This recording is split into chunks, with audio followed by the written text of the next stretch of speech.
Now, next part is the Deku Palace one. The Deku Palace part of the song. So...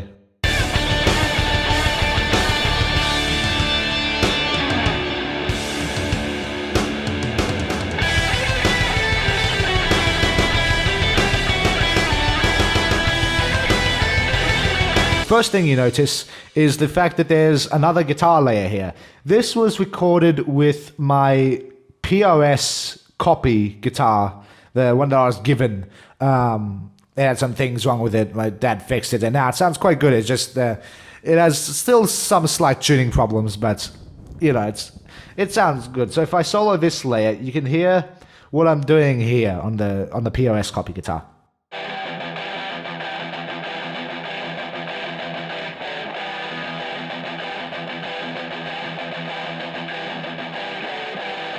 And what I'm doing there is variants of the E minor chord. It's some E minor, I don't know what it's called. It's like, is there a harmonic minor chord? I don't know music theory much. But I know it's actually something that's Metallica used a lot in their early records. Like, if I'll probably see if I can, I'll put a link to a song by them called Orion, which you can hear that's in the riff, and also it's in E minor tuning as well. So or E standard tuning, but in E minor key. So that sort of thing. And what I did with the rhythm guitar is I kept this layer staying from the 7-string guitar.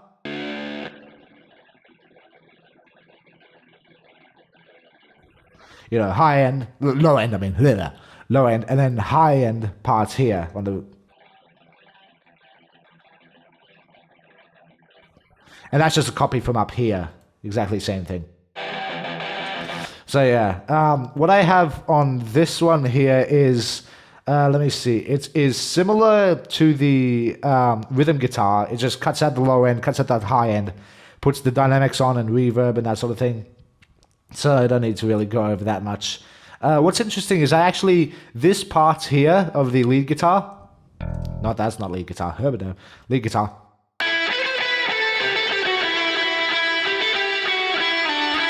I forgot to turn on the click track when I was recording this, and I actually miraculously stayed pretty well in time if you have a listen here.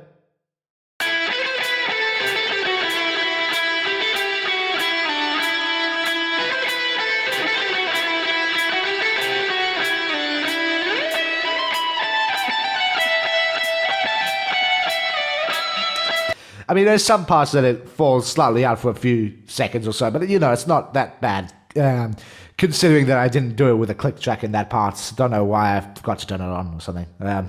But then, let's see, what else is there? I'm trying to find what else there is. But yeah, this POS part, the E minor, whatever the hell it is called, goes on for that whole part almost until the end.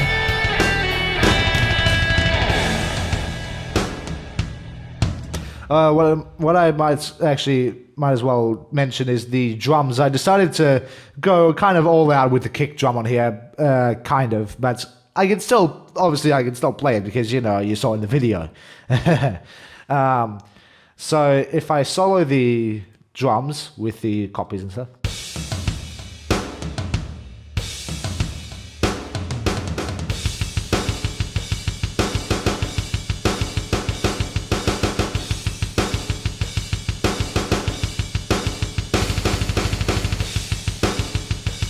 So that's the drum track there. Now, you can see over here I actually decided to incorporate the splash symbol. That's not the splash symbol. Where is the splash symbol? The splash symbol is over here. It is, let me see, there. That's the splash symbol. I know, MIDI thingy stuff. So this is probably the most double bass pedal heavy part of the song over a period of time. The other one is in the Stone Tower Temple thing, where if you read the description in the... I'll actually bring it up on here because I am recording with Fraps, so I can actually do this. I wrote... Show more. Comments if you find the two intentional drum fills from other famous songs. Hint, they are from famous songs of the 80s. We will get to that in a little bit, actually. I don't know why I brought that up right now, but whatever. So that's pretty much it, I believe, for the Deku Palace part. Nothing that I can think of, nothing else.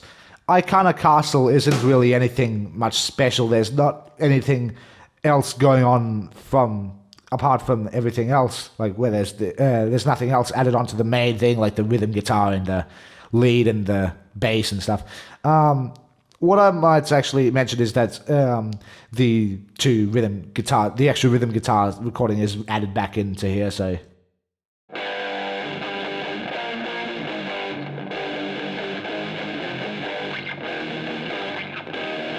that sort of thing. Yeah, some of the string noise, whatever. So over here, Stone Tower Temple, we basically skipped Ikana Castle because, there's not much going on. Stone Tower Temple, you can hear over here. This was done with my POS copy guitar as well. If I solo this,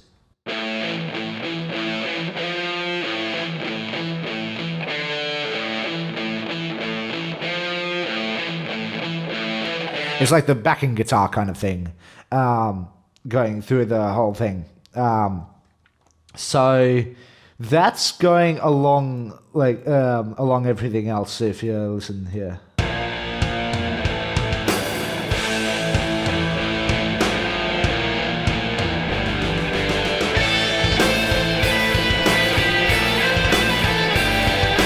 just in the background of everything else. Now the effects I used on this, if I mute everything, they're basically, because if I show the original how it was recorded, actually mute everything. You can tell there's not much bottom end, very, very much so, like lots of top end. So it's as well like a fuzz box kind of thing. So EQ wise, I turn up the bass, turn down the treble, because we're all about that bass maybe, I don't know. Just to soften up a little bit. Then dynamics. Then reverb. You can see the theme of reverb going on here. So this is probably my favorite part of the song because I put a reference to one of my favorite Metallica songs in actually, the song One. If you listen to the drum fills, as I said from the thing I wrote in the description before, if you listen to the drum fills, it's over here. Over here.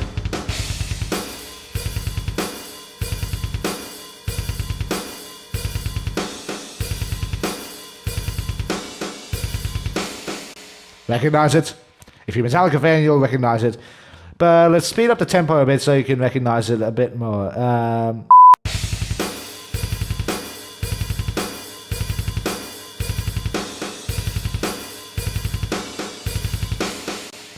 Yes, it's the drum beat from the fast part of the song One by Metallica. So I figured I'd add that in because, homage to Metallica, because the gods of metal, kind of, sort of. Anyways, now there's the. You can see at that part the lead goes out because that's the end of the lead part of the original song. So.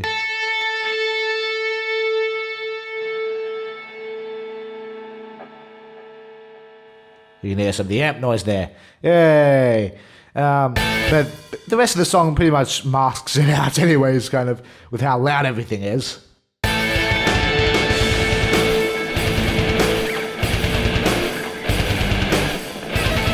And you can actually hear, this is another homage to Metallica's One, where you can hear the solo.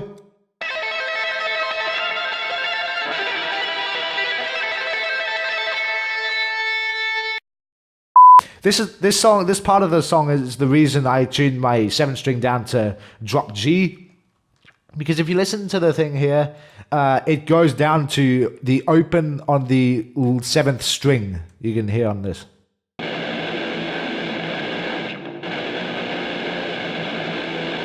Very muddy sounding, but you know, I'll have to improve on it in a bit. But if I actually solo one of these.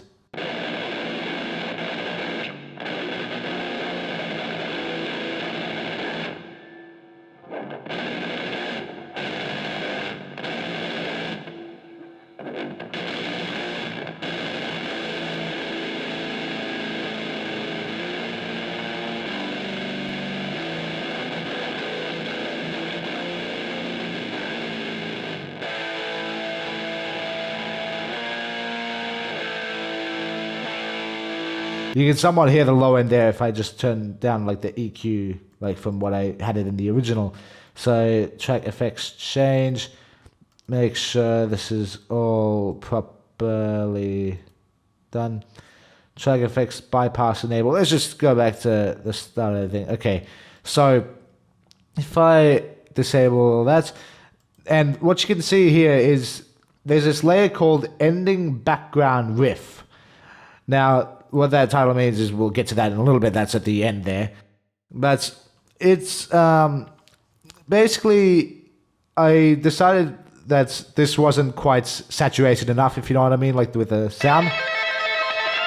So I added an extra filtered, like with a resonant filter thingy, which I'll get into in a little bit. But here's what it sounds like with the resonant filter.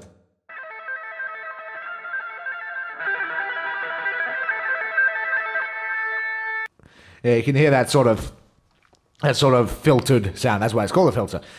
So that with the other one sounds like this.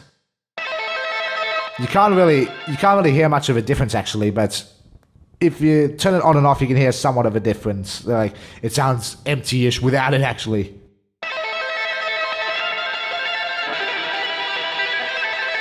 Well, you have to have like some high-end equipment to hear it properly, because you know, and plus all YouTube will compress it to hell, because you know, YouTube.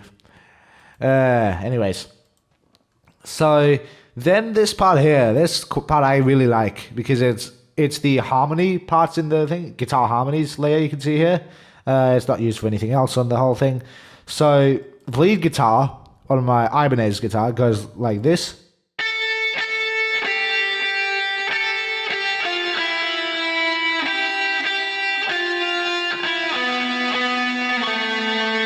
And then the harmony guitar goes like, it's a harmony third, I believe it is, that I did. I don't know music theory again, but let's see.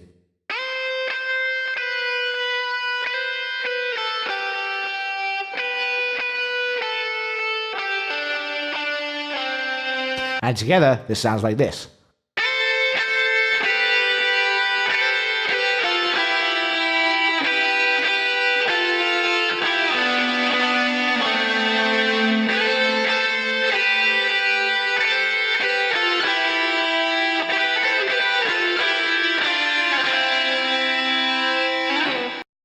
Yeah, sounds epic, I believe.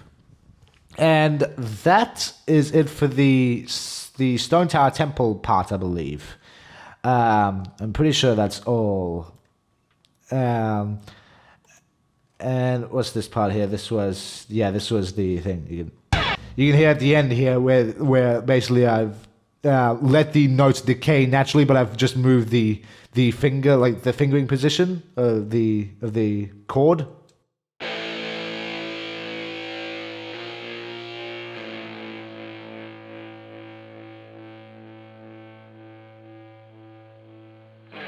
Yeah, I've let it die down naturally because, you know, I guess. So, now onto the Song of Healing, which is mostly normal compared to the rest of it. There's not much going on in the thing. But there is the other intentional drum fill. You can see here, this thing here says Phil Collins fills. If that name is any indication, this sound should remind you. If I solo it. If you get the reference, you know what I'm talking about. It's from Phil Collins' song "In the Air Tonight." Where when the real drum starts, he has a gated reverb on it, and it sounds amazing. Like that sort of sound. You can hear it. It decays very quickly in comparison. If I turn that for anything else, you can hear it decays very quickly, like because of the gated reverb. And if you don't know what that is, I'll show you here. So without any effects on here, here's what the drum fill sounds like. Very dry sounding, slightly more resonant. And if I turn on the first reverb, it's a big, big reverb. Like if I turn off the thing, that's what the reverb adds onto it. And then the noise gate, basically you set a certain threshold of the sound, and it'll cut out like the sound that's underneath that threshold. So say it's set at 6 decibels. If a sound reaches over 6 decibels, then it'll have that sound play through the noise gate. But when the sound decays down below 6 decibels, it cuts off the sound. But then it has a release time and attack time. And attack time just means how long it takes to activate the noise gate, and release is obviously the opposite, how long it takes to release the gate, that sort of thing. So with that on, you can hear the difference. With the end there, mainly, where you can hear that.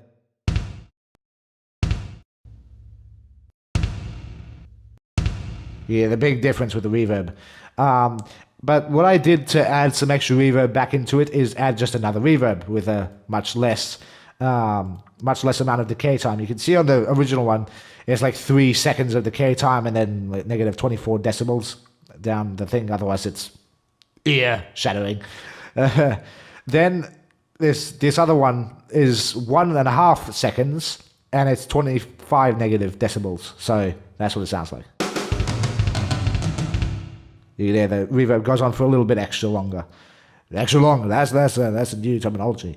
So that happens 4 times in the song, actually, at different lengths each time, in fact, except for the second one, which is the same as the first one, I believe.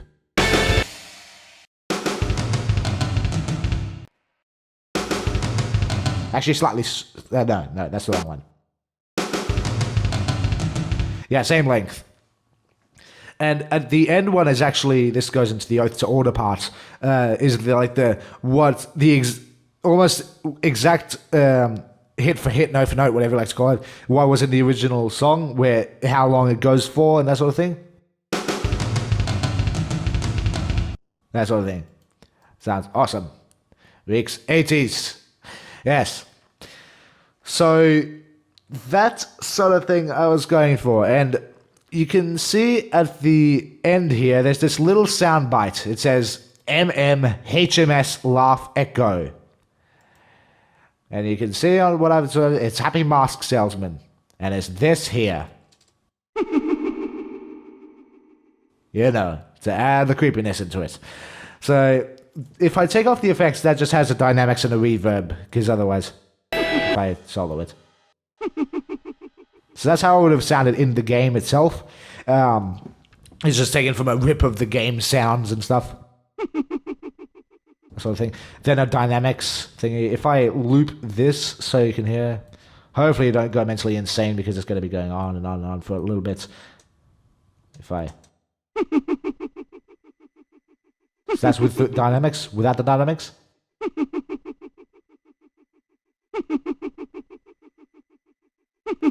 If you listen closely, you can hear a slight volume increase. But the main difference is when you have the reverb on and off. So off, on. So yeah, that's the main thing I added onto the thingy there. So if I just select everything here, because might as well. So that happens on the end of the Song of Healing, because it fits. It's the Song of Healing. It's the song that the Happy Mask Salesman teaches you in the game, and I thought it would be fitting to add that into the end of the song, in the end of the that part of the song. So.